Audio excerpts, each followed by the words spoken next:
안녕하세요, 아로랑입니다. 오늘은 에어팟에 대해서 좀 얘기해 볼까 합니다. 요즘 에어팟 너무 많이들 사시고 이제는 지하철에서 그냥 흔히 볼 수 있는 그런 아이템이 됐습니다. 저는 사용한 지가 한 1년 4, 5개월 정도 된 것 같아요. 꽤 오래 사용했죠. 처음에는 저도 구입을 되게 망설였어요. 이걸 딱 끼워보니까 되게 뭐라고 해야 되지? 이게 웃기게 끼워지는 거예요. 이게 이렇게 딱 여기에 붙어야 되는데 옆으로 이렇게 툭 튀어나와가지고, 왜 그 유명한 사진 있잖아요. 시내에서 그 안경 쓰신 아저씨, 그 아저씨가 이렇게 한 것처럼 휴지 조각 말하는 것 같이 보여가지고 네, 아무튼 그랬습니다. 근데 기존에 사용해보니까 일단 편의성 때문에 자주 사용하는 것 같아요. 그리고 뺐다 꼈다 하기도 편하고, 또 오픈형의 장점이기도 하죠. 이게 편하게 사용할 수 있다는 거.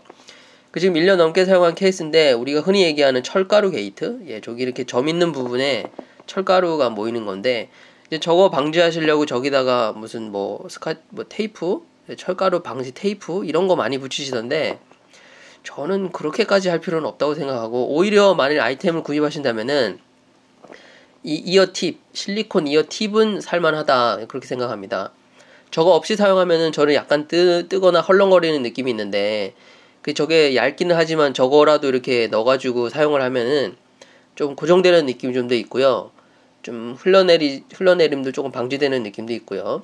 물론 저것도 이제 사람들마다 다 이게 귀 모양도 다르고 사이즈도 다르고 하니까 100% 저게 효과 있다 이렇게 말씀드리긴 뭐하지만, 아무튼 저는 굉장히 효과를 보고 있고, 그리고 지금 1년이 넘은 에어팟 제품이 거의 새 것 같이 보호가 됐다는 점에서 보호용품으로도 굉장히 좋은 것 같아요.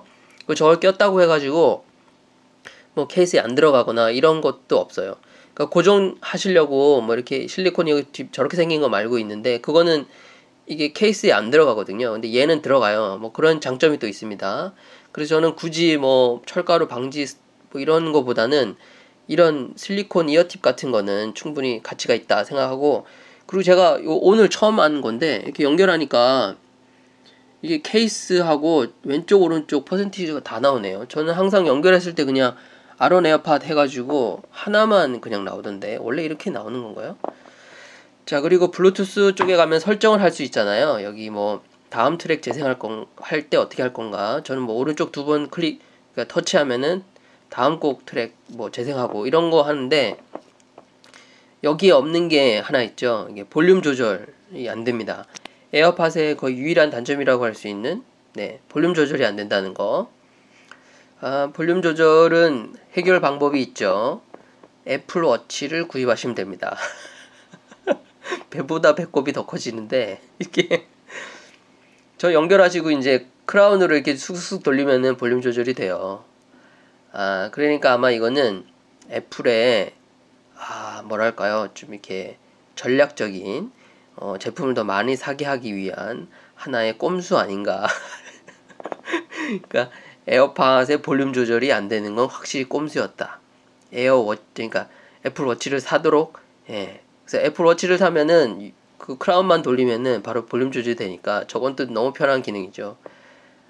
저거는 글쎄요, 뭐라고 표현할 수가 없네요. 그런데 애플 워치를 만일 그런 이유 때문에 사신 분들은 없겠지만, 샀는데 되면 되니까요. 근데 일단 그렇게 되잖아요. 그러면은 애플 워치하고 에어팟과 연동해서 음악을 듣고 싶다라는 욕심이 생기잖아요. 그런데 이 과정에서 또 문제가 생기죠. 제가 앞서 애플 워치 사용기에서도 말씀드렸지만, 서드 파티 앱은 사용할 수 없기 때문에, 그러니까 애플 뮤직에 또 가입해야 하는 애플 뮤직에 가입해서 거기서 다운받은, 그리고 동기화된 노래만 애플 워치를 통해서 재생을 해야 에어팟으로 들으실 수가 있어요. 이게 참 웃긴 상황이 되는 거죠. 그러니까 요약하자면 이런 거죠. 에어팟을 구입했는데, 이거 볼륨 조절이 안 되네. 근데 애플 워치를 사면은 볼륨 조절이 되네. 꼭 그것 때문에 구입하는 건 아니지만, 그래도 여러 가지 이유로 애플 워치를 샀습니다. 그런데 애플 워치를 사고 나니까 서드 파티 앱이 안 되네. 애플 뮤직에 가입하는 거죠. 이게 다 연결되어 있는 것 같지 않아요? 좀 그런 생각이 저는 많이 듭니다. 그래서 이렇게 애플 뮤직에 다운받은 음악을 애플 워치와 에어팟을 연동해서 들으실 수가 있는데, 음질은 제가 생각하기에 아이폰과 에어팟을 연결해서 들었을 때보다 조금 떨어집니다. 확실히 그런 것 같아요.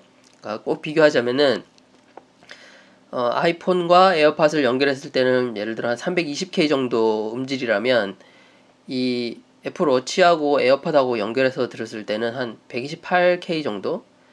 그러니까 요 미묘한 걸 어떻게 감지해내냐라고 하시겠지만 이게 확실히 좀 수신이 안 좋은 라디오를 듣는 느낌은 있어요. 그러니까 애플 워치하고 에어팟하고 연결해서 듣는 거는 좀 저는 비추고요. 그러니까 그러니까 아이폰하고 에어팟하고 연결해서 들으시고 볼륨 조절만 저걸로 하는 게 훨씬 좋을 것 같아요. 자, 그리고 에어팟을 다른 기기, 아이폰이 아닌, 애플이 아닌 다른 기기와 연결했을 때 음질은 어떤가 제가 또 체크해 봤는데 요거는 제가 가지고 있는 온큐의 DP-X1이라는 뎁이죠. 휴대용 뎁인데 여기에 연결해서 들어봤습니다. 여기는 aptX HD까지 지원을 합니다. 요 기기는. 그런데 뭐 에어팟은 그거 지원이 안 되니까 그냥 연결만 해서 듣는 거죠. 대신 휴대용 뎁에서 고음질 음원을 재생했을 때 에어팟은 어떤 소리를 들려줄까? 또 아이폰에서 서드파티 앱을 깔고 거기에 고음질 음원을 넣어서 에어팟으로 통해서 재생했을 때 어떤 느낌이 들까? 요 두 가지는 비교가 가능하겠죠. 일단 휴대용 뎁에서 여기서 이제 좀 음원을 뭐 제가 몇 가지 들어봤는데 여기서 재생했을 때 에어팟의 소리는 확실히 좀 떨어지는 느낌이 있어요. 그러니까 휴대용 뎁을 이용해서 다른 이어폰을 통해서 다른 블루투스 이어폰을 들었을 때와 에어팟으로 들었을 때는 차이가 확실히 납니다. 에어팟이 확실히 떨어져요. 음질이. 그런 점은 느껴지고 그다음 뭐 조정이 안 되는 경우가 있어요. 예를 들면 뭐 두 번 터치했을 때 다음 트랙 재생하거나 이런 거는 기기마다 좀 차이가 있는데 제가 가지고 있는 기기에서는 일단 안 됐습니다. 그런 건 뭐 각 기기별로 다르니까요. 자, 오늘은 에어팟에 대해서 좀 말씀을 드렸어요. 제가 1년 넘게 사용하면서 느낀 장단점을 간단하게 말씀드렸고 또 다른 기기에 연결했을 때 어떤 느낌이었을까 말씀드렸는데 일단 뭐 그러니까 편리성 면에서는 에어팟은 정말 편합니다. 다만 이게 사용하면서 느낀 거는 볼륨 조절이 안 되기 때문에 뭐 터치로 볼륨 조절을 할 수 없기 때문에 그 부분은 애플워치로 대체해야 되고 애플워치로 대체했을 때 또 다른 욕심 때문에 뭐 애플워치로 듣고 싶다고 했는데 그때는 또 애플 뮤직이 안 되면 안 된다 뭐 이런 조금 뭔가 하나씩 안 되는 느낌이 있다 그런 단점이 있죠. 그리고 곧 에어팟 2가 나온다는 소식이 있죠. 뭐 케이스 유출까지 되고 뭐 11월 말쯤이면 거의 나온다는 걸로 이제 확정이 된 것 같은데 글쎄요 저는 얼마나 더 좋아질지는 모르겠지만 일단 나오면 구입은 해야겠죠. 비교해 보려면. 그런데 지금 있는 에어팟도 충분히 뭐 편리성 면에서는 좋기 때문에 크게 뭐 이걸 바꿔야 하나 이런 생각은 없어요. 오히려 그냥 가격적인 면에서 이게 어드밴티지가 있다면은 그냥 현재 에어팟을 사용하는 것도 괜찮은 방법이라고 생각합니다. 자, 오늘 리뷰는 여기까지고요. 제가 또 다른 블루투스 이어폰들과 비교했을 때 에어팟도 그때 한번 또 다시 출연하게 될 겁니다. 그렇게 되면 또 많이들 시청해 주시고요. 다음 영상에서 또 인사드리겠습니다. 감사합니다.